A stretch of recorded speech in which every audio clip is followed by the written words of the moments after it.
रवि लामिछानेलाई आफ्नै गाडीमा जेलबाट निकालेका रामकृष्ण ढकाल भन्छन्, जेन्जी आन्दोलनका बेला रवि लामिछानेलाई जेलबाट निकालेर मेरै गाडीमा राखेको हुँ।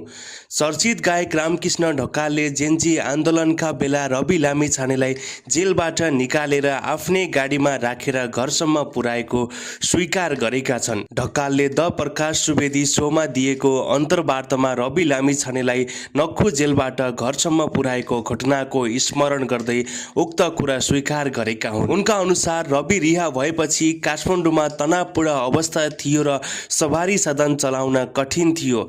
त्यसबेला उनी आफै गाडी लिएर पुगेका थिए। भिड र अव्यवस्थित परिस्थितिका बीच रविलाई गाडीमा राख्न निकै कठिन भएको उनले बताए।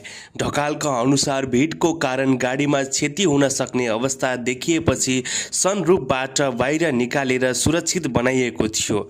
उनले जोखिमपूर्ण अवस्थामा आगो लागेको सडक पार गर्दै रविलाई सुरक्षित स्थानसम्म पुर्याएको समेत बताए। उनले यो कार्य व्यक्तिगत जिम्मेवारी र देशप्रतिको कर्तव्यका रूपमा गरेको उल्लेख गर्दै आफू विरुद्ध आएका अफवाहहरू असत्य रहेको स्पष्ट पारे। स्मरण रहोस्, रवि लामिछाने र गायक रामकृष्ण ढकाल विगत 30 वर्षदेखि साथी हुन्। उनीहरूको मित्रता अहिले पनि निकै गाढा रहेको छ।